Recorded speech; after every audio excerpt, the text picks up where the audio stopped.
Are you ready for a fight? Because that tag is on. Chiefs are getting attention, and other teams are coming for your players. Well, this is the way that it goes in the offseason. The tag is official for L'Jarius Sneed.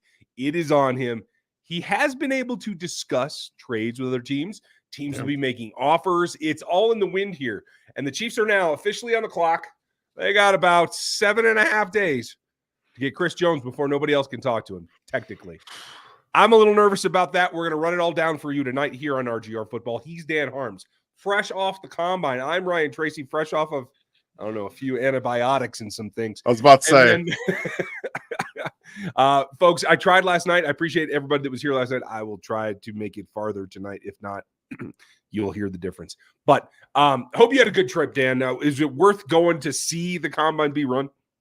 Oh, yeah, it absolutely is. And I told my wife the first day, like when I was fully immersed in it, I'm like, I'm going to be here every year.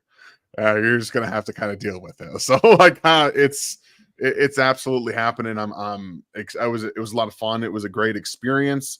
I did the whole Airbnb 1-bedroom apartment thing that was there, and I used it just to sleep, and that was it. That's all I did. I woke up in the morning, I left because the Airbnb was like 1.5 miles to the convention center. So I walked every morning. First night, I lied. The first night, the first day, I drove in and I tried to park, and it cost me $50 to try to park there for the day. Nope. I told myself, nope, that's not happening again. Not happening. So I just walked in, and whenever I needed to go back, I walked back and then walked back out. So it was great. And I will always remember it, especially because it's my first combine. A record was broken. That's not going to be easy to top. So we're going to keep trying to go back and see if we can get that to be topped. Absolutely. And folks, we will talk about that. We briefly touched on it last night. We'll get Dan's takes on all the guys that you disagreed with me about, if you were the people disagreeing with me. If you're not and you're on my side, then welcome. And I'm glad you guys are here. For those of you that are new to us, hit the like right now. It helps us out and helps more people join this stream right now that might not necessarily be Chiefs fans, but they're football fans and they're draft fans. Yeah. And that's what we're going to be talking about tonight, answering all of your questions. You guys are in charge of this deal. We're just providing the content. So you ask the questions. We're stacking them up already. I want to say thank you to everybody who's been checking out the new gear in the RGR store. I've got a couple of designs that I had to go back and tweak for some copyright issues. Excuse me. But the Dynasty stuff is still up there, and we're going to have the back-to-back and the triple coming. So make sure you check out the RGR store. Like, sub, hit the bell here. If you want to get in on the chat, super chat tonight, that helps us keep going. A number of them in already, and we will tear it up. Shout out to Thundarius for getting your content out there, Bat. I hope you're doing well. And then DC, a hair sighting. You know, Dan's hair is prettier than mine, so we're gonna let Dan do the hair. I still need a haircut. Like, this is starting to get to the point where you guys can see. Look at the waves. Like, we're starting to get some curl. It's all starting to doing it at the bottom there. Yeah. What's all happening? We're going to start off with your questions. And folks, if you are new to the channel, throw some question marks at the beginning of your question here. Miss Avery will try to read them, especially if they have question marks. But she's getting there. She's getting right there. I'll bet. We're going to put her to the test with some player names. We'll see how that goes. But the question marks help me pick them out of the chat, and Dan as well. And then my friend Avery will just smile at the camera and be the show stealer that she is. And then the super chats will definitely get an answer. So Steve answered, one of our members. And for you who are interested in the memberships, that's where you get all the extra stuff. All my game notes during the season, all my stuff in terms of rants, actual takes. You'll hear from Dan and I in exclusive content inside the member area.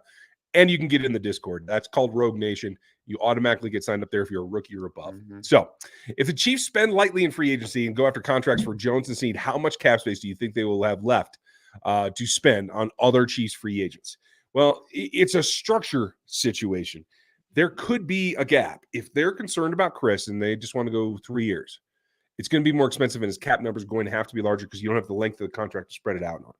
L'Jarius, I think, is a different deal. If they do get to an extension with L'Jarius Snead, I expect it to be for 4 years-ish. Get him past 30. And then you spread that number out a little bit. But they've been very creative over the years with getting, like, vet min numbers for the base salary and a large bonus because they're convertible and you can save cap space that way. You just have to spend more money. And that comes back to Clark. So, I mean, from your point of view, do you think Clark's ready to spend more like we've seen the Eagles do, the Niners have done, like just to get cash out the door that doesn't have to go on the cap? I would hope at this point, yes. I would hope he needs to, because we now have some feedback from the players that, oh, you don't really follow through with stuff you're going to say. How do you build up some goodwill? Spend a little bit of money, and maybe you'll get some of that goodwill back. Agreed. And it's funny you brought that up because Thunderi set it up perfectly for us. If they're worth billions, then yes, they are. And they are the reason that the league is spreading across the world, Germany in particular, because they have franchises over there in soccer leagues. They're very, but obviously they have a lot of entities. Why are they so cheap when it comes to the franchise? They could still foot the bill for all the necessary renovations and not even feel it. I agree with what you're saying in concept. The not even feel it part, I don't necessarily agree with, only because it's a cash flow matter. There's a difference between having, value and having your businesses be valued versus having cash on hand to actually spend. And I think that's where it comes into it, Darius. I don't think that Clark Hunt and Hunt Industries or whatever it's called, I'm not trying to make him Tony Stark or anything, but I just don't know if they have cash lying around or if they keep that invested in all their businesses so they don't have the money to throw. That's kind of where I'm seeing it. Yeah, I don't really know the inner workings of the organization myself. Like what the owner does with his money is what he does with his money, and maybe he learned from his father how he ran it, and he just kind of always did it the same way. I don't know that. I've never even spoken to the man, so it's more about, again, willingness to spend the money. Jerry Jones doesn't care about luxury taxes.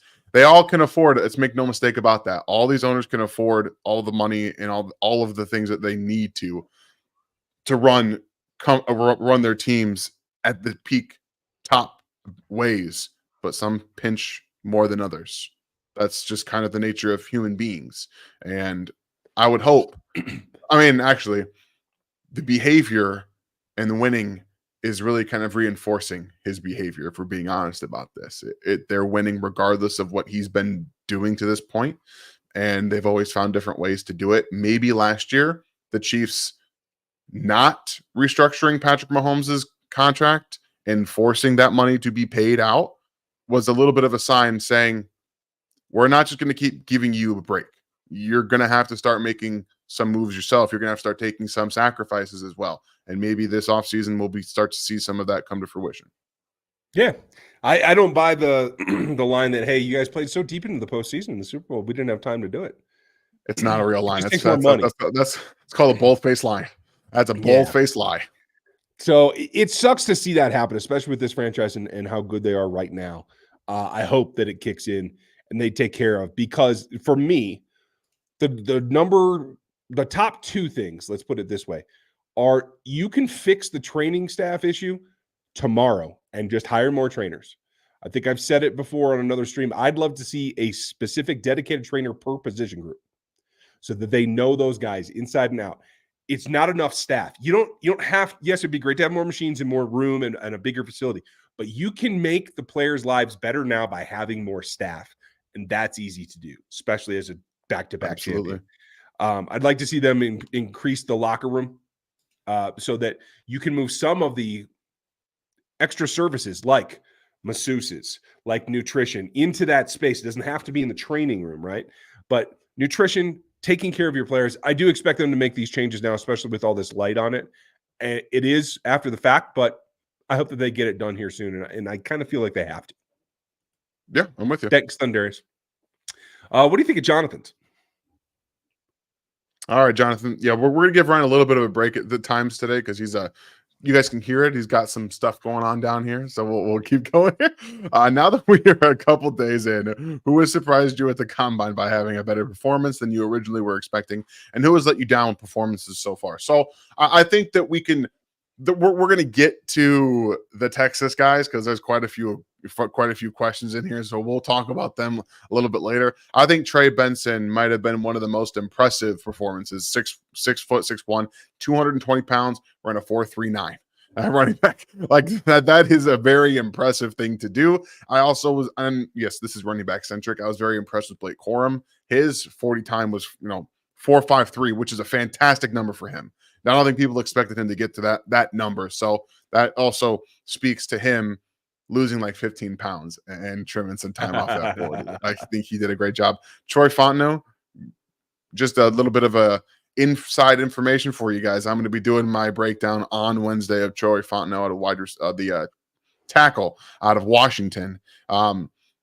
Maybe he can't. Maybe he won't be there at 32 anymore. But I think that there's always a chance that he will be there, given how deep this tackle, wide receiver, corner, and quarterback class is. You never really know. So we'll definitely be talking about him. There was so many guys that surprised me with their on-field performances too, and that's really, it comes down to Braden Fisk.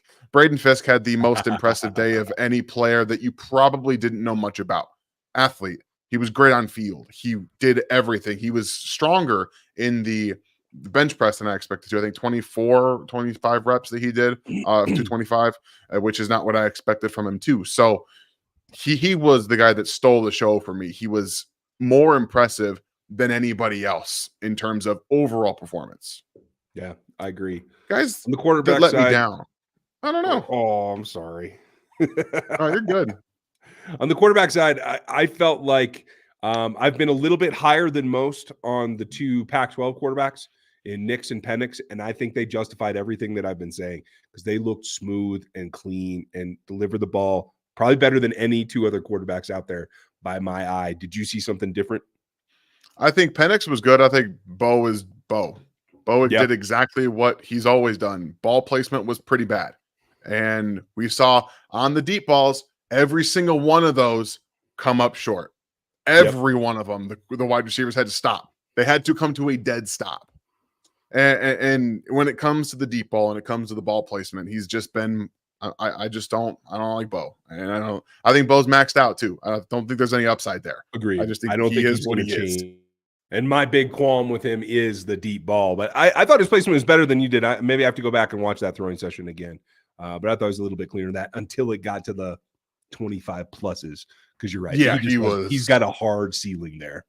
Yeah. But I thought JJ did pretty well, although I thought his footwork was up and down. Joe Milton should not have been in the quarterback class. I would have loved to actually seen him run routes because he ain't no quarterback. You can you can argue about everything else, but he should have had like an entire, it should have been like film, should have been a TV show for his deep ball. That was impressive. The weight. Absolutely. And still dropped it in the bucket.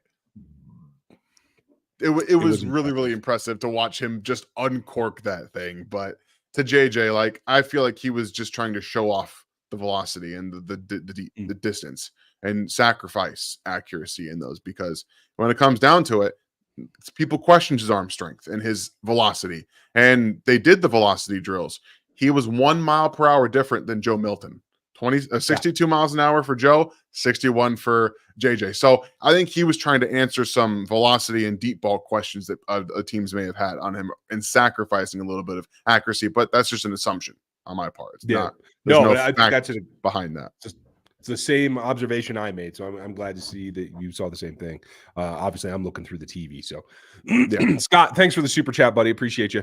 Mike Evans' first 2 years are average, seemed like kind of lower than expected. Is that a hometown discount where the market looked like for him? I thought it was higher than that myself. He signed a 2-year contract, and his contract was up this year. So, and it's a $56 million contract from what I saw, which is about $27 million. So, you're off by my count by about $10 million. Maybe I'm wrong on the contract. Maybe there was some bonus that dropped his cap number down that low. I'm not sure the structure of this, but yeah, those are the numbers. I had 56 in my head, so I was thinking somewhere around that same line. So, but fair enough, Scott. Yes, I do think he got a little bit of a discount. Could he have pushed that farther? Possibly. But honestly, I always felt like it was a long shot for him to sign anywhere besides Tampa Bay, especially because they seem very happy with bringing back the guy who escapes my brain right now, Baker. I don't know. Yeah. If they feel that there's a connection there, why wouldn't you? And I think if I were in that situation, if I were a Tampa Bay Bucks executive, I'd like Evans to finish his career in Tampa Bay. Yeah. And I also think that to get Baker back, which they ultimately did want to do, that was the key to doing it, getting him back. Because without Mike Evans there, are we really selling Baker Mayfield in Tampa Bay? Because I don't think so. But just to your point, Scott, we'll try to find the more details on the contract because maybe we're wrong too. Yeah, we'll take a look at it. Thank you, Scott. Caroline, hope you're doing well. And you have an email from me in your inbox right now. So we'll connect here as soon as we can. With the new athletic numbers, could we see the Chiefs drafting a day 3 tight end? Jared Wiley. One guy I enjoyed watching was Brett Kuth. Is that how you say his I think name? It's Kuth, yeah. Okay. Who did the Chiefs talk to? I didn't see any reports of them talking to tight ends at all. I haven't either. But again, that doesn't mean that they didn't. Right. Most people assumed that the Chiefs weren't going to because of the class and because Kelsey's, by all accounts, not retiring anytime soon. Like that's the impression that we have been given and that he's put out to everybody. So again, I think they're going to be bringing somebody in a free agency. Personally, I think that's probably likely. We will keep an eye out. I know I'm certain they interviewed some guys because they had 60 interviews at the combine. So yeah. I thought Wiley looked fine. I thought overall the class, I was a little bit disappointed. My guy Holker, I think he pulled something because he did not look smooth and he timed really badly. Like I've seen him run a lot faster. Okay. I think he came in at 4.71. I believe he's a low 4.6, maybe even a high 4.5 guy. So I think something's going on with him. We'll see what he does his pro day. I'm going to try to get to CSU's pro day for him and Muhammad Kamara, folks. So I'll let you know firsthand if I can get into that one. But Barner didn't run. I was hoping to see him. Obviously Bowers didn't run. He's going to do his pro day. So, I think here's the thing. Johnny Wilson, we talked about him in the Senior Bowl, Dan, about a guy that is a wide receiver, runs good routes. He's not going to be an inline blocker, but we really think he could become that kind of pass-catching tight end, right? I think the same thing for Devin Colt, who was not used enough at Washington because you had a Dunze and Polk and McMillan, he showed his speed. I was surprised by his speed, and I've watched probably most of the games that he's played, right? 4.47. He's a legacy. He understands the game.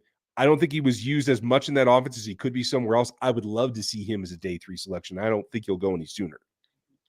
No, and he actually tested as a tight end. Like he's on the list as a tight end, Culp is. So the difference there is that Wilson, by all accounts, from what I've seen, thinks he can play at wide receiver. Given that time that he ran, I think he can do it too. And his agilities also suggest that he can as well. So by the way, I want you guys to understand something. Keon Coleman plays faster than Johnny Wilson, and Keon Coleman ran a slower 40 time than Johnny Wilson did. You see what play speed is very important. And we saw that on the drills for Keon Coleman, who by the metric that we have was a top 3 wide receiver in all play speed in every single on-field drill. That's just a little bit of why I'm high on Keon Coleman. He plays fast. He knows what he's doing. He trusts his own abilities. So, don't always go to the 40s and say, well, this guy's really, really fast. And we're going to talk about the reason why I don't buy AD Mitchell's 40 time for that exact reason. For on field, I'm with you. But I like the Culp. I like the Culp call. There's also where is it? Tip Ryman out of Illinois is another player that I would be very interested in bringing in. He's also going to give you some real effort in the blocking department, but he's got a lot of high upside as a pass catcher too. So he's another player on day 3 that I think that the Chiefs could bring in. I'll tell you this, folks. I like the other Washington tight end too. He's more of an H. His name's Westover, like a 5th-year senior, right? Yeah. He didn't run it at the combine. I don't know what's going on with him, but he is more like a true ability to blocker. He can run at fullback. He can do the things that they asked Noah Gray to do across the formation in the backfield. And let Noah take more vertical routes. So I like him as well. But Steven said, oh, my God, it's a Daniel Harm sighting. I'm a big fan.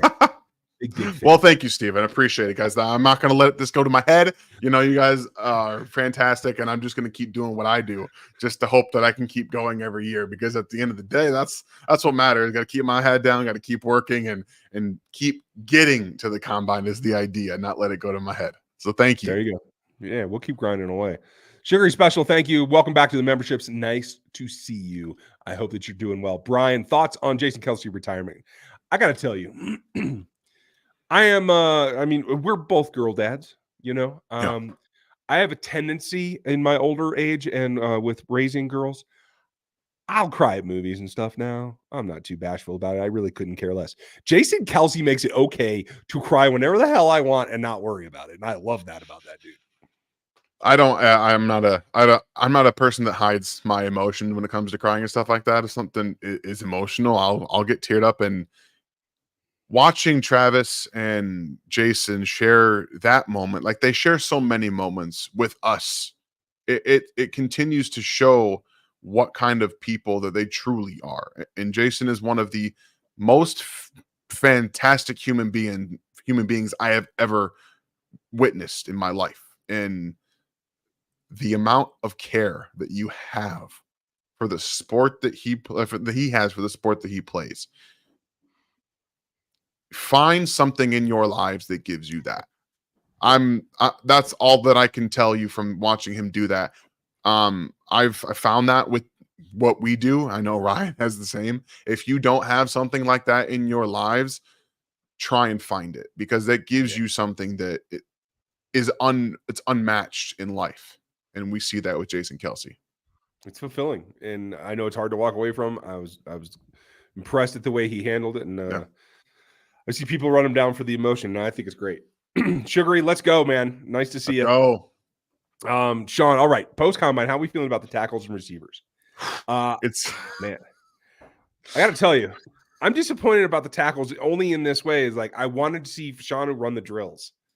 I know, because if he continues to drop, if the Chiefs were to trade L'Jarius Sneed, if they get a trade offer and they get a high second or God forbid a first, they could go up into the range into like 12 to 15, right? And I want Fashanu to fall because I think he's the guy that can grow into that left tackle spot a lot. But how did you feel about the tackles? It's so deep, guys. These guys are legit athletes too. Like, and it's not, you're not getting lots of finished products. You're not. There aren't guys in this class outside of Joe Alt that are like finished guys. Like, I think Joe's a good athlete. I don't think that he's going to be just magically get a ton better in the NFL. I think he's going to be a very good player for a long time, but that doesn't mean that I think he's going to be an all-pro player. There's multiple players in this first round they're going to go that have that ceiling. I think Amarius Mims is one of them. Obviously, Olu is another one. Talise Fuaga is another guy who's going to be in the league for a long, long time. This tackle class has guys everywhere. It is so deep. The athletes, Patrick Paul probably goes day 2 now. He was probably a 4th round player. He's going to go in the 3rd round. Guyton has been talked about in the 1st round. There's just so much. We finally got Fatanu as a tackle. People will stop putting him at guard, let him play tackle now because he has 34-inch arms. And it's so good. It's so deep. And I tweeted out today earlier, just kind of like for engagement farming for every once in a while, that the Chiefs are trading up for a wide receiver. And then underneath it, I replied, this is going to look so great when they just say at 32 and draft a tackle. Like it feels like that's what's going to happen, right? But the wide receivers are also, I think this might be one of the great all-time offensive drafts. Yeah, that's saying something. Yeah, I mean, and O-line play in the NFL has been down as of late because of the guys not coming out prepared. And so I think that changes with this class. Like you said, it's not just the tackles either. There's quality interior guys at least 3 rounds deep that can play for you. So I agree with you. This could be an epic offensive time.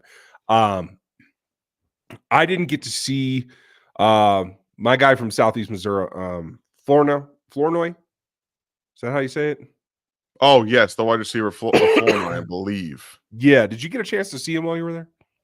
Yeah, he was kind of like he was at the Senior Bowl. It's up and down. He's still I think that he second guesses himself a little bit, but he tested well. He had 11-inch broad jump, nearly a 40-inch vertical. He ran a 4.4 for 4.44. Yeah. Like he's got the makings of a good player. And every now and then you see a guy who's probably more of a possession player, which is fine. But he's going to have to grow into that role too. He's still going to have to learn zone because playing at Southeast Missouri State, things are much more a little bit simpler in terms of defensive concepts and offensive concepts. So he would be someone on day 3 that you take and you say you're going to ride the bench, probably be in the practice squad, but you're going to learn a lot while you're here. And the athletic, I mean, like I said, the athletic testing is there. Nearly 20 reps on the bench too. Like that's significant for a wide receiver who, again, he's 6'1", 202. Like he's not exactly the biggest guy, but that's a good, solid player. Right. I think that he's got some upside. I do too. I would not mind them grabbing him on day 3. Not a problem for me at all. For sure. Lee, who are your top 5 prospects for the Chiefs? Guys that you think are the best fits. Man, I mean, trade off. Specifically, so I'm actually gonna do something a little different. I'm gonna start at corner. We're going to start at corner. It's not realistic, but it's fit. Quinyon Mitchell is probably the best fit at cornerback of the top guys. I also think Kool-Aid McKinstry fits that as well. Specifically about what the Chiefs ask of their corners to funnel to safeties. Those 2 high safeties. Like he can be like a plus Charvarius Ward. That's exactly what I see for him in this defense. So those are guys that I think fit really well at corner. I'm totally with you. Physicality, length, the ability to run. I was a little surprised that Arnold ran as slow as he did. I think it was a 4.5 flat. I really thought he'd be pushing into the 4.3s, but yeah, me too. I like Fatano just as a fit on the offensive line. I think I like Fashano too, but I wanted to see more from him. Who else? The receivers. We've talked to receivers ad nauseum. Yes. Who was it? Who was the second D tackle that stood out to you? The second D, I mean, it was Fisk and then it was Murphy. Like it was Fisk and Murphy, but Wingo, Mekhi Wingo out of LSU also caught my eye on the on-field drills along with his 40. I mean, he ran a 4.85 40. And he's 6 foot, 284 pounds. So we're talking about a guy who's a little bit more of a tweener.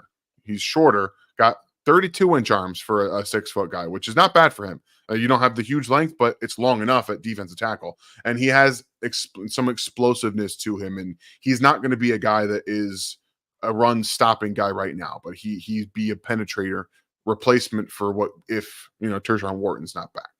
Yeah, I'm with you. And that's what they got to find. Kirk, so when are we going to see Daniel run the 40 and the 3 cone? So if you guys ever want something like that, I'm going to need to train for a full year. Like we'll have to be legit training because my calves are tight from walking. I walked 32 total miles, I think, while I was there. Ooh, good job. So it's going to take some time. But maybe we get something going. I don't know if I could do a 3 cone. I would fall probably pretty hard. I'll train you. Not a problem. Mike Daniel, thank you for the super chat. Appreciate you. When watching FSU, besides Verse and Fisk, who stood out the most in the class? And was there anyone not in the draft class that you saw and might have taken note of? So a great one. I mean, obviously the quarterback is going to be the next guy, right? Travis. I didn't watch a ton of them. I don't get them live here where I live. Yeah, no, he's in the class, but he didn't test. I don't think he was invited to the combine, honestly. But Jordan Travis? I thought he was in this class. I didn't think he was invited to the combine. Yeah, I think he ran. I have results on him. You do? I don't. I have them on my laptop. So hang on 1 second. I'll pull it up. Okay, no, I'm just going through them on the website right now, and he's not here at all. Did he just get measured? Because he's got no other data in here. Okay. Because if I But anybody else at FSU that you dig, we talked about the receivers. Yeah. Coleman and Johnny. Benson's real good. He might be my RB1 in this class, especially with his side. Oh, yeah, you're right. He did. Travis did was invited, so never mind. He just didn't do anything. Maybe he's injured. Yeah. But yes, I think that I think it's a Benson is foot. a yeah, that makes sense. Yeah. I think he did get measured though. Yeah. Okay, that makes sense. Benson for sure is one of those guys. Like he's huge. He has real foot speed too. So like that was always something to see. There's also a corner. Where is it? Let me pull up the results here. I had them. Just really quickly, guys. Bear with me.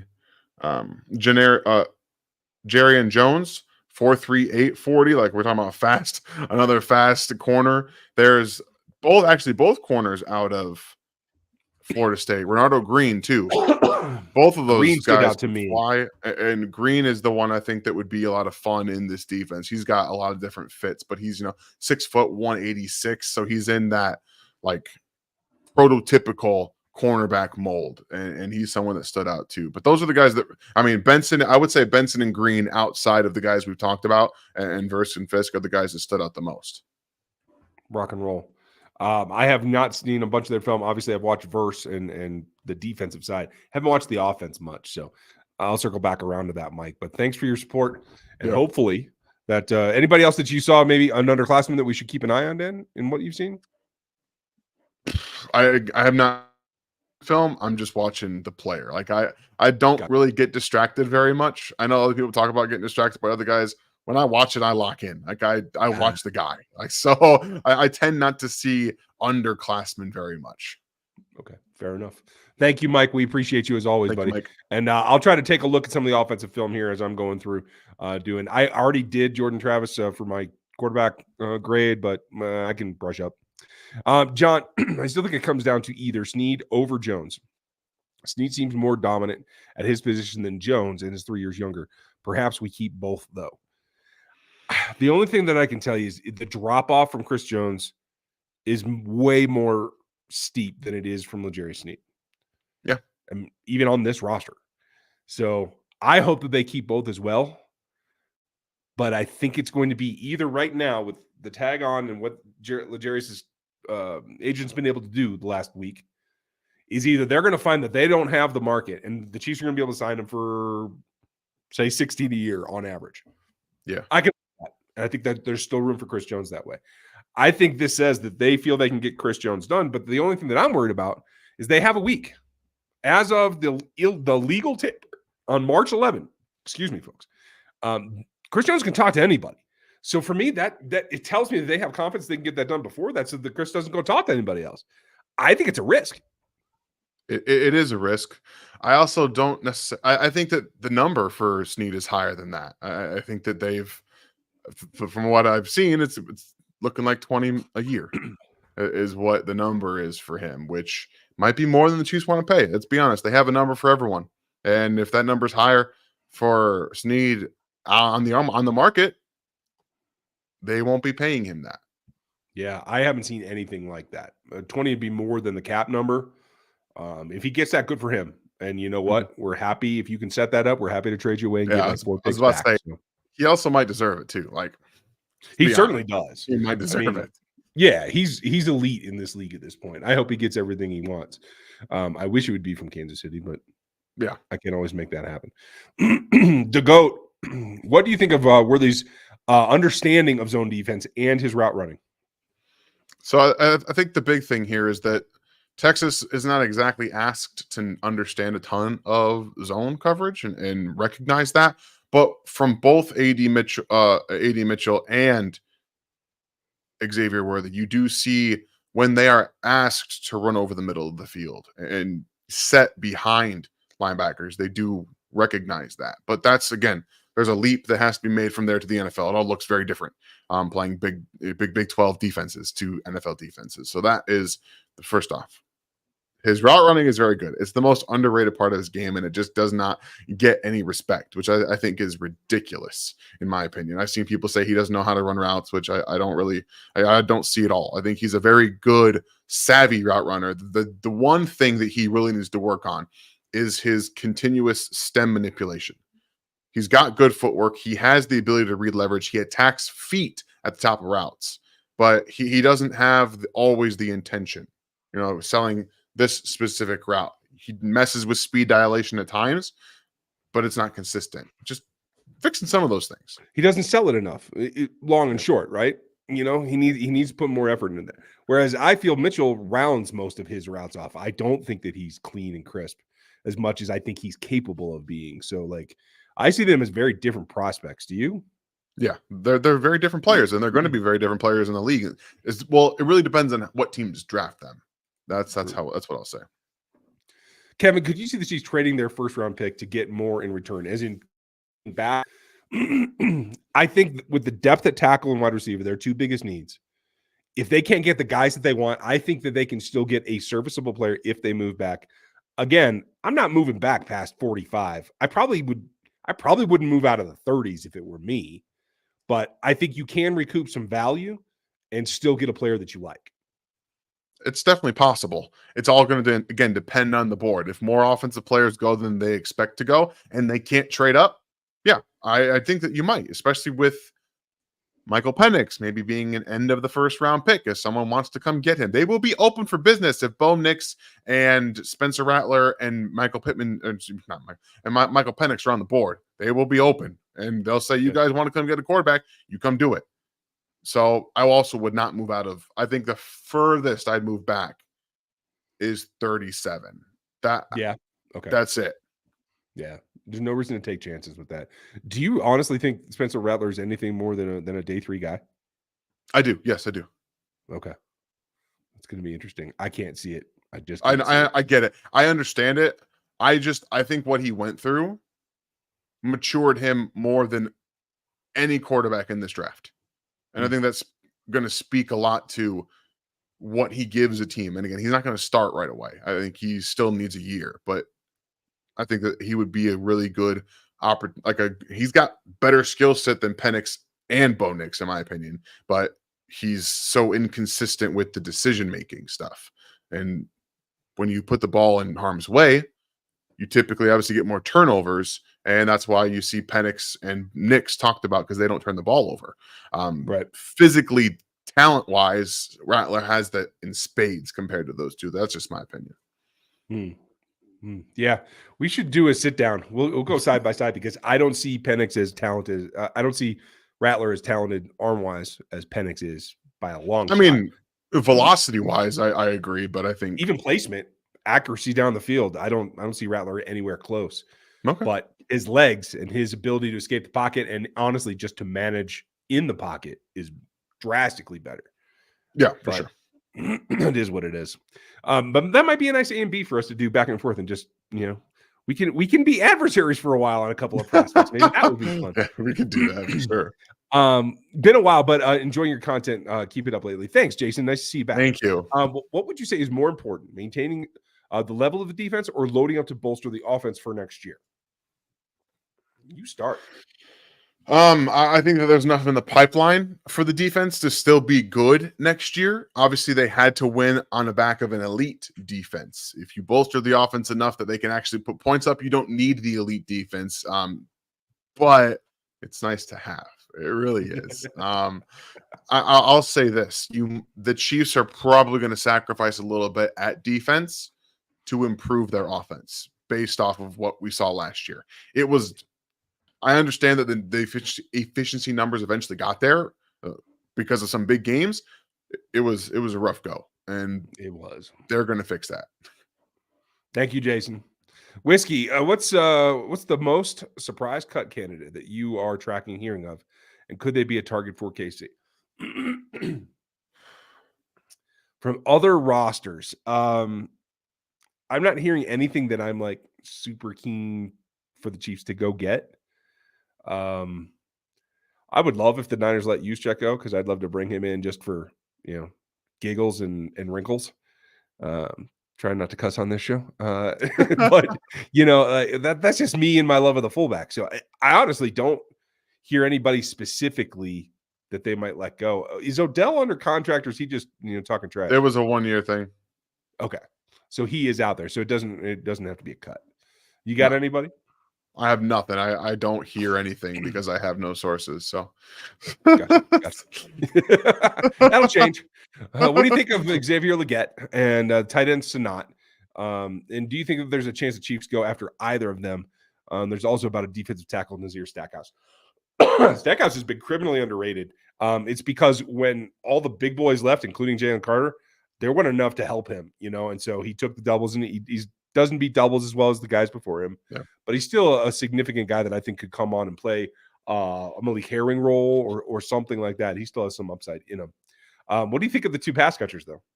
I'm a big Xavier Legette fan. I know that it's a little scary with him being a senior breakout. Played quarterback first, had injuries transitioning, and then finally got healthy and played a full season and blew up. Just really physically strong guy, 6'1", 220 pounds, ran a 4.39. I mean, we're talking about a physical freak, an athletic freak. He's still learning the position. Make no bones about it. He has an understanding of zone and space because he played quarterback, but that only gets you so far when you transition from quarterback as an early player in college. You haven't learned everything about zone, so it's going to be different. But physically, I love him. And I think that Ben Sinnott would be a fantastic player in this offense, but he's going to go on day 2, and the Chiefs are not drafting a tight end on day 2, period. I don't think so either. And while I agree he should be a day 2 guy, I don't see anything super special about him. He's just solid. You know what I mean? I mean, does anything about Sinnott say, hey, I have to go have that in my offense? I mean, we don't see any of that, but I do think that there are teams that think so. Yeah, I think that there's going to be a team that loves him on day 2. But also, positional scarcity is real at tight end, and talent scarcity is real. So I think that he's probably got to put some weight on, though. He's like 250, and he's going to be, if he's successful, it will be the Sam Laporta route. It will be a team that drafts him and converts him to a move tight end that moves around the offense, but never really attaches to a line. But they get him moving in different ways for blocks. That's the vision for Ben Sinnott. Yeah, I like that. Sugary, with the likely top 100 picks being premium positions of OT, wide receiver, tackle, and corner, maybe corner, is it going to be a case of best player available? Or do you think that the Chiefs will soon be aggressive choose to be aggressive in the draft? I think they have to be aggressive in the draft, but particularly in the top 100, like you said, and outlining those picks. Because on day 3, I don't see much defensive tackle depth. I don't know if you disagree, Dan. I think there's athletic experience depth at corner, but I can't say there's production there. I can't say there's guys that I feel can walk in and contribute. There's upside. But so I think they have to be aggressive with their top needs in the top 100 and just let everything else fall where it may. They also have to because of the COVID year. The COVID year destroyed the depth in this class. The real, like the picks that the Chiefs had in round 7 with a couple of corners, that kind of depth is not here. It's not there. So they have to be aggressive, and they have to get the guys that they need for this draft. I mean, they also don't have a ton of day 3 picks. So maybe that was ended up by design because they saw that coming. I don't know, but that seems to be the case right now with this class. I agree. Daz, welcome back. One of our main members. Nice to see you, Daz. What's the realistic draft compensation for Snead, or trade compensation, that is? Man, I think he's worth a 2 all day long. I think he could get a 1. I don't think he's going to get a 1. I don't see it happening, but I do think you could get a top 50 pick. I think he's worth a top 50 pick. And I think that's what the Chiefs are kind of hoping right now. Again, get as many top 50 picks as you can and try to make something of it. And if they can't, trade into it. Like, use the draft compensation to trade into it, because that's where this draft is really, really good. The top 50 is excellent. Yeah, I agree. And I think if you were able to get say 55 and a high 4th or a low 3rd, you can maybe place that together. It all depends on how bad somebody needs man coverage in particular. I think there's other zone corners in free agency. It's about being able to take away their top receiver no matter what he does, and that means man. And that's a little bit more rare than it generally is in free agency. So I don't know. Fingers crossed. We will see. Cody, nice to see you, buddy. I might be in the minority, but Worthy's 165 doesn't bother me much due to the priors in the league with Smith, Addison, Deshaun Jackson. Would it be him or Ladd at 32? They're different players, but I think they're both capable in this offense. The 165 does bother me a little bit. I have seen him in pads. Until the combine, I had not seen him out of pads. And I was caught a little off guard. He's more he looks more fragile than I expected. That's fair, and I think I felt the same. I think everyone felt the same way about Devonta Smith. I think the same. The difference is that people are worried about him against press. Well, you can't press what you can't touch. That's clear as day. And the one thing is that teams don't live in press. Teams don't live in man. What the Chiefs did to the 49ers in the Super Bowl is extremely rare. Don't see it. So there are multiple ways you can get him off of that. He's not going to be an X receiver. He'll play on the outside because he can do it, but he'll play in the Z. He's not going to be on the line very much. So you have that in there as well. It doesn't worry me personally because I believe in the skill set. You believe in the skill set, and the weight in today's NFL doesn't worry me as much. So I don't necessarily think it's him or Ladd. And I'll be honest with you, I don't know if Worthy's going to be there at 32. We have more to talk about with Worthy coming up, but I'm for sure he's going to be there. That's absolutely fair. Thanks, Cody. Derek, why does Brett Coleman like to link A.D. Mitchell to the Chiefs? What traits does he have that leads to that thinking? I'm not entirely sure because I don't think his route tree is complete. He can do a few things. I think he runs tunnel screens pretty well. I think he can take some of that, and his acceleration is there to make the most of a at line of scrimmage play that he has some blocking for. But I still think that he's best when he's got a guy on contact. Whether you call that a contested catch or not, I still think that's where he does his best. I think that's where he rises to the occasion the most. And I think his speed combined with his leaps, I don't think he plays as fast as he timed. But am I discounting what he can do in the middle of the field, Dan, especially? I think a little bit. I think his deceleration is extremely good. Both him and Xavier Worthy have some legit vertical cell and deceleration. It's almost instantaneous. The thing about Adonai is that he was listed at what, 6'4", 6'5" at Texas. He came in at 6'2". Okay, yeah. So okay, that's fine. 6'2", 205. That's a very good receiver. But like you said, he doesn't play 4-3. He does not play 4-3. He also gives up on routes all the time. I think the Texas guys do quite a bit when they recognize that, okay, the coverage is shifting this way, ball's not coming to me. But Adonai has Adani. I keep doing that. Sorry. Adani has it worse. It's worse on his side. And it's not something that I like. I don't like that. He and George Pickens are very similar players. They're very similar players, and they're going to be very similar players in the NFL. I think that he's going to struggle with separation at times. But I think the big thing that he does, looking at height, weight, would be projecting him as Sammy Watkins. But the Chiefs have Rashee Rice. So we are seeing a clash here of styles. I think that if they didn't have Rashee Rice, I think it makes perfect sense. You have him learn zone, you get him the ball in those tunnel screens, but Rashee Rice is there. So right now, I don't think Adonai and Rashee Rice fit. I think they're two similar players. Now, I think Adonai's a better overall athlete at his size. Not saying that Rashee's a bad athlete, but no. I think that Adonai's a better athlete. Yeah, but I would agree. I think that he jumped 11.4, right? Yeah. I mean, that's explosive. Nearly 40-inch vertical. Yeah. And I see the vertical on film. I don't necessarily see that explosive off the ball get off, and certainly the top end speed I don't necessarily see. No. So absolutely. That's all right. He can be a better athlete. That's fine. Thanks, Derek. And Montavious, nice to see you. Glad that you have Dan back. We always are. Ryan, I watched the mock draft on Locked On. When do we get a serviceable back and stop hoping for a good UDFA? How about never? Never.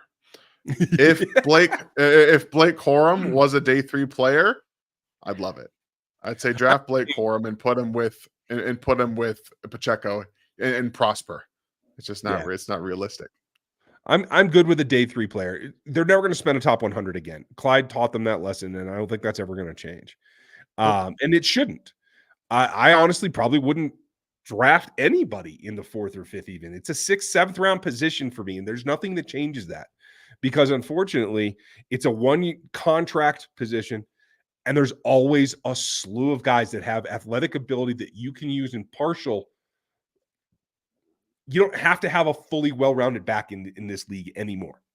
It's True. not a workhorse league anymore. So roles and explosive traits here, catching out of the backfield there, home run hitters, that's all perfectly capable of having a guy for each of those roles rather than one guy for all of those roles. But 100%. Lontavius, maybe there's somebody out there that disagrees with me, and his name might be Brett Veach. So I'm just going to tell you that's my point of view. So when Brett does something completely different, you'll be justified, my friend. But thanks for asking the question. David, when are the compensatory picks announced? They should be coming out, I think, after the free agency, the first period ends. I want to say that's like a 7-day after it begins. Because it's the calculation, I think, does take into account what happens now as well. But I could be wrong. I never know. I'm not sure. It always surprises me. Yeah, it feels like they do it at random times. I'll be honest. I feel like I don't have a real good idea when they're supposed to come out. Agreed. Adam, would you trade up in the draft, Dan? Well, given that the Chiefs have one top 50 pick right now, yes. Yes. Make it count. Make it count. Don't just sit there and let the draft fall to you at 32 and say, oh, well, we tried. Go get something done. Because if you only end up with one top 50 pick, you better make it count. The last time they traded up, it worked out pretty good for a Washington dog. I'm just going to say they might have to do that again. Works for me. It's fair. It's fair, Troy. Come on down. Am I wrong for having Worthy wide receiver 8, regardless of 40 time? He was fast, but struggled with press and being physical. And I have Mitchell and Thomas ahead of him. More than Franklin. Wow. I do not have Mitchell ahead of him at all. I can get the argument for Thomas. 8 seems a little light for me, but not a ton, Nick. Do you have your rankings ready, Dan? I do. Actually, not based on the combine, but measuring that with what Worthy does, I have him as my wide receiver 4. I have moved him up over Keon Coleman. Okay. And I understand, again, everyone has their own opinions on players, but he's much more physical after the catch than people give him credit for. There's a slew of clips on Twitter showing you that he's more than okay driving through contact and delivering hits. The big problem that he has, in my opinion, isn't even the press, because he's not going to see that very much. It's concentration drops.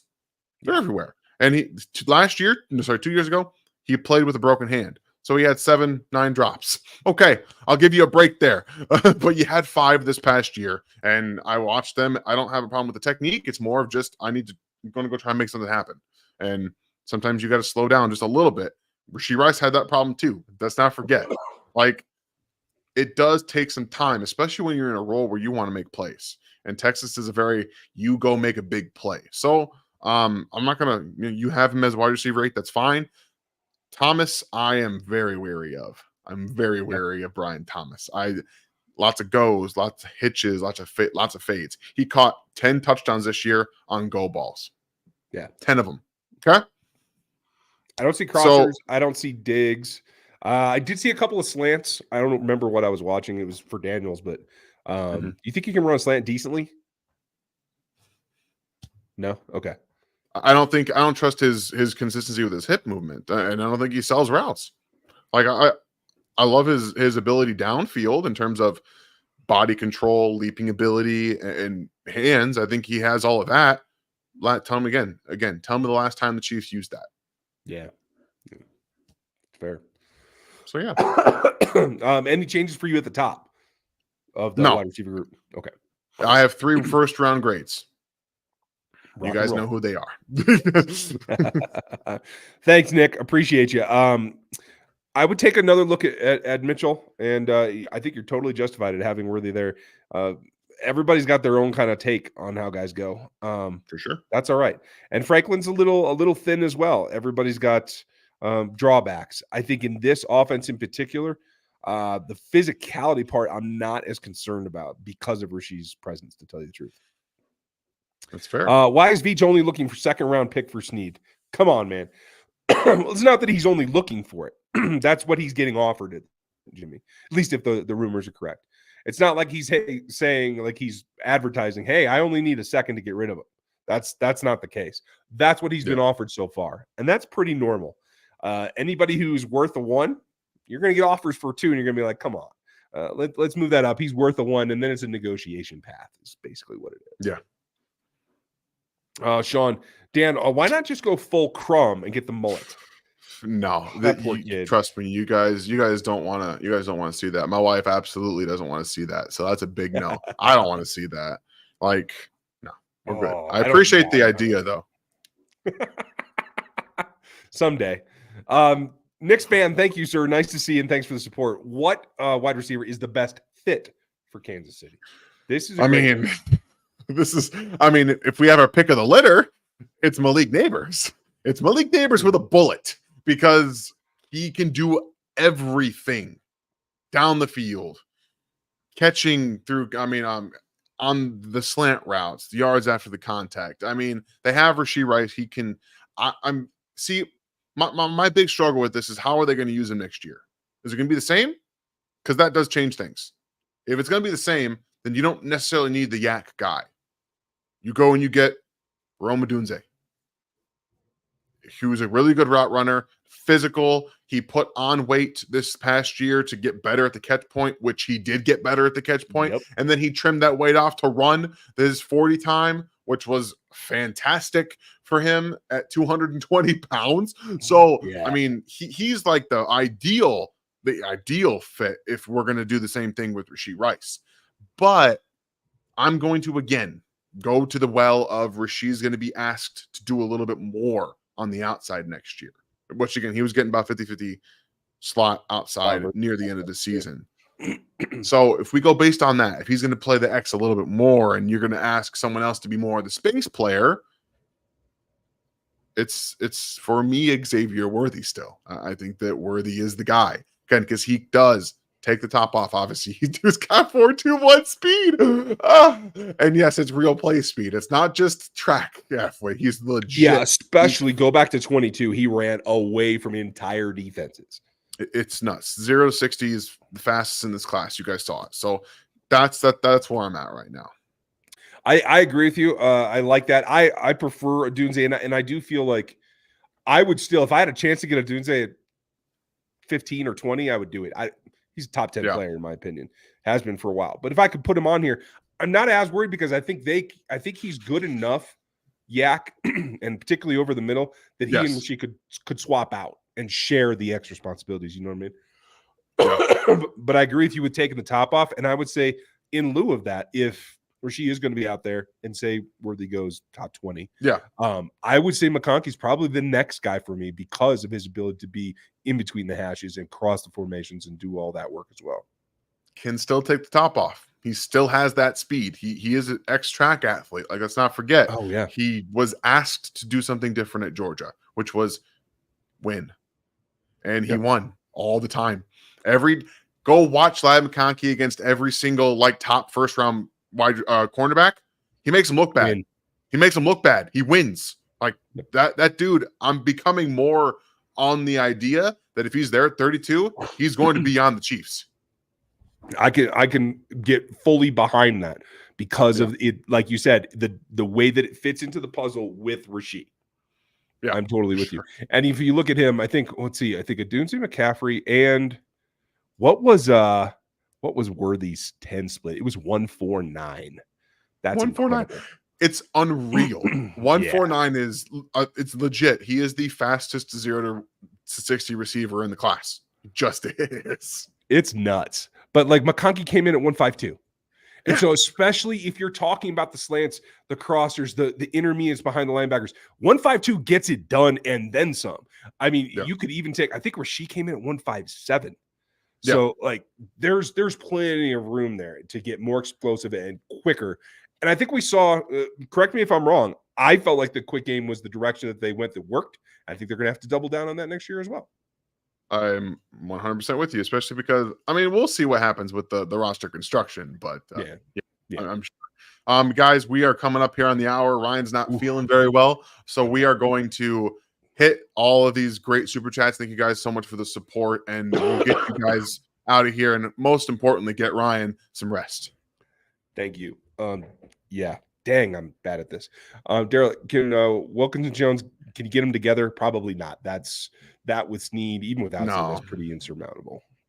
For sure. Steven, Matt Derrick brought up an idea. Charlie Heck is available. What would it cost salary-wise, and would the Chiefs do it? Charlie's a good O-line player. I don't think it would cost you that much. I don't know if that – I know his dad wants to coach him. I don't know if that dynamic is a plus or not. Where are you on Charlie? Charlie's fine. Is he improving their offensive line or their tackle room? Probably a little bit depth-wise, but he's a depth player, right? Like, and again, you don't know what the dynamic is for him and his dad. It doesn't always work for coaches in the NFL coaching their sons. So maybe they don't want to worry about that. Yeah, I wouldn't. Oh, sorry, Pop. AD Mitchell is this year's Karlaftis at 32. Okay, Jimmy, you said it first. We'll see if it happens. We'll find out. I guess all the pundits said it first, but still, I'm with you. Donnie, thank you, buddy. How do you guys feel about Johnny Wilson as a possibility? Do you think that do you guys like that RB scored on 999 on Raz? I forgot. Yeah. Raz is just a historical listing of guys that run well. There's always going to be somebody that's going to get up there. It's how you combine it and how you use it on the field. That's why the matrix is totally different than Raz. And that's honestly why I think it's more important in terms of how a guy fits in an offense. But I don't remember who that was. Was it the kid from starts with a G, right? Isaac Garendo from Louisville. Yeah. Yeah. I haven't watched his tape yet, so I haven't either. I haven't watched him. Although Thrash is on my list, so I'll get to see that offense, right? But yeah, for sure. And about Johnny Wilson, yes, I think that it's a possibility. It just depends on the round and his willingness to make a transition. Because if it doesn't work at wide receiver, you can use him as a tight end. It's there for the taking. It's going to be up to his willingness to make a transition if it doesn't work. Yeah. Thomas, great to hear you got to go to the combine. Everybody talks about the connections you make there. Are there any new connections you made? Yeah. Hey, thank you, Thomas. In the room, right? Yeah, I appreciate that. There's a couple people that I met just from Twitter. Like I didn't meet a ton of GMs or scouts. I'm probably going to meet some scouts next year, though. I have it on good authority that a couple of my buddies know some scouts, so we'll probably get there. But I met Derek Clausen, who you guys know him, works over at the Bleacher Report, and with Matt Harmon, he does his quarterback evaluations.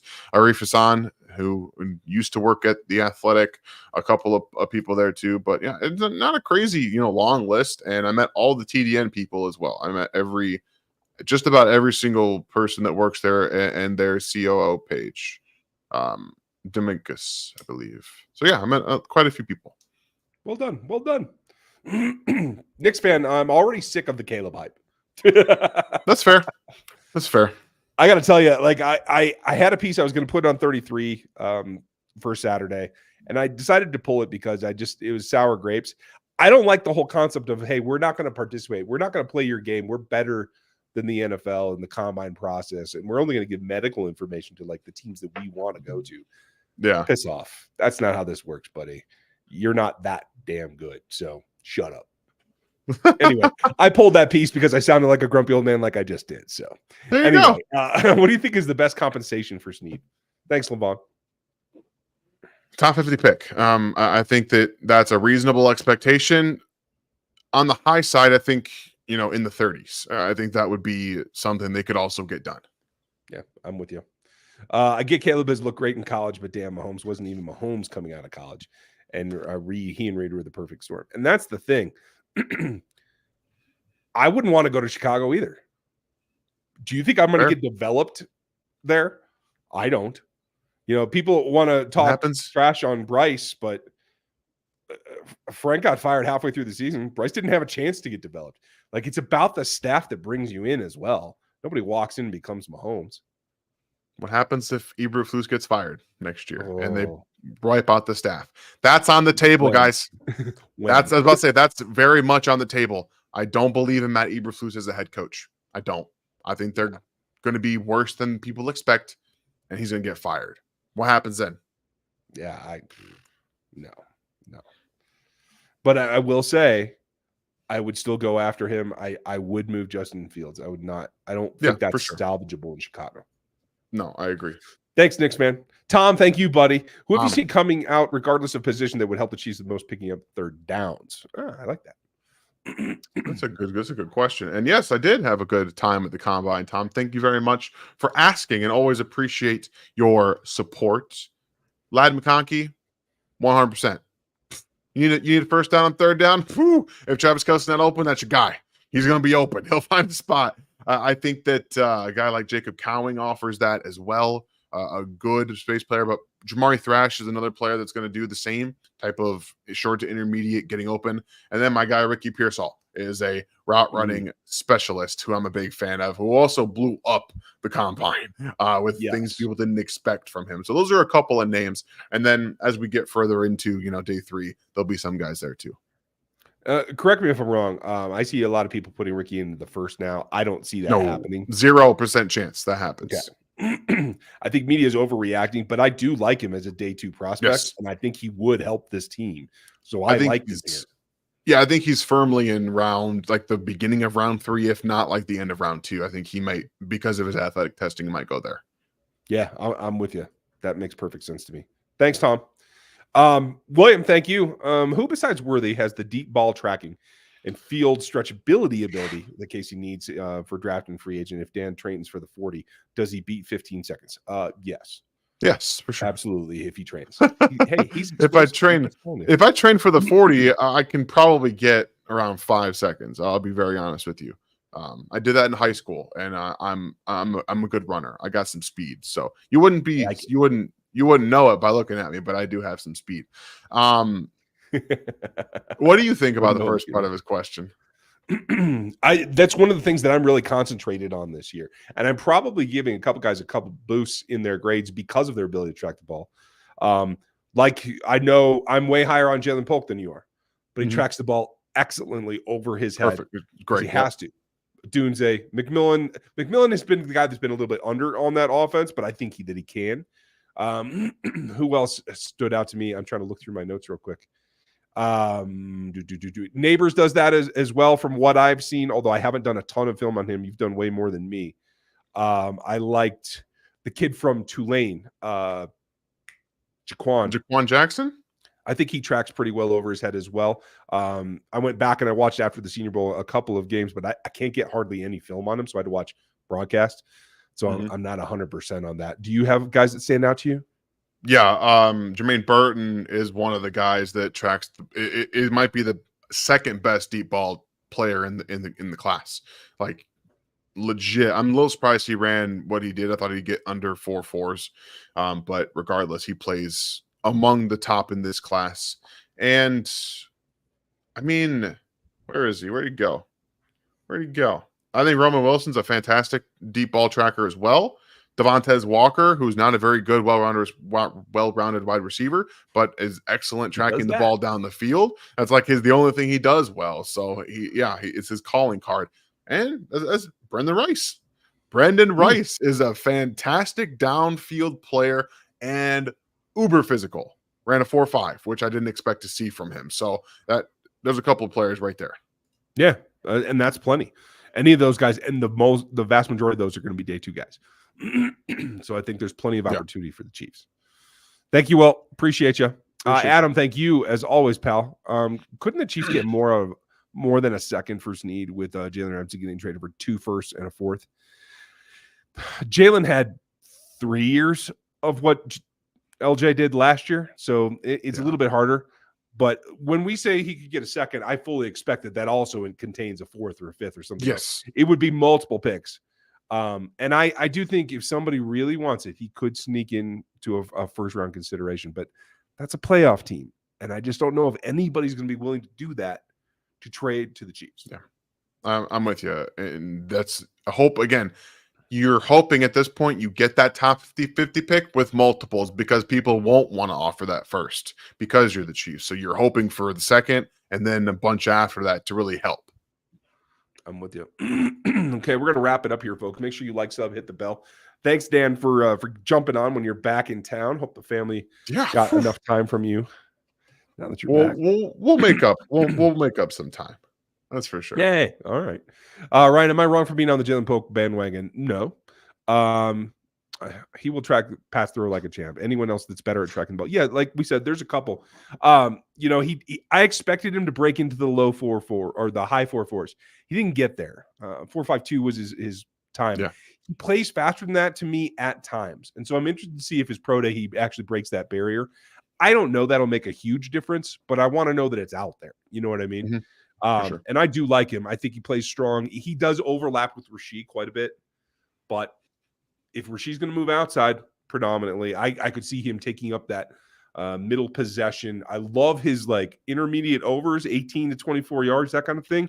I think he understands zone defense, and I still dig him probably more than Dan does, but that's okay. Yeah, you do. But I still, again, I like what he brings in the ball tracking department. That's obvious. He's a very good ball tracker. I think I just value wise, I like McMillan better in terms of getting him a little bit later. But he measured in bigger than I expected to, too. I did not expect to see 6'1" and like 210 pounds or 205 pounds, whatever it was. I did not expect that. So that, like, I stood up in my chair a little bit. I was like, oh, okay, Jalen, what do we got here? Well, and I heard his medicals came back super clean, and he missed time just this last season. So I was happy to see that as well. It's great. Knicks fan, thank you, buddy. 11 months on the memberships. Appreciate you very much. Appreciate all of you for being with us tonight. Dan took the time. He's been traveling a lot. I understand how bad that is. And before my voice goes, Dan, thanks for everything that you've done, and look forward to having more. What are we doing Wednesday? Yeah, we're gonna do Troy Fatanu, Washington left tackle. It's gonna be fun, guys. Buddy. This guy's real good. Oh, he's so good. And I will get back on track here. Hopefully I'll heal up, folks, and we'll have more content for you all week long. So enjoy your Tuesday. And if you have more questions, get ready for the end of the week, and we'll run through them again. Appreciate you guys. Have a great one, and we'll talk to you then.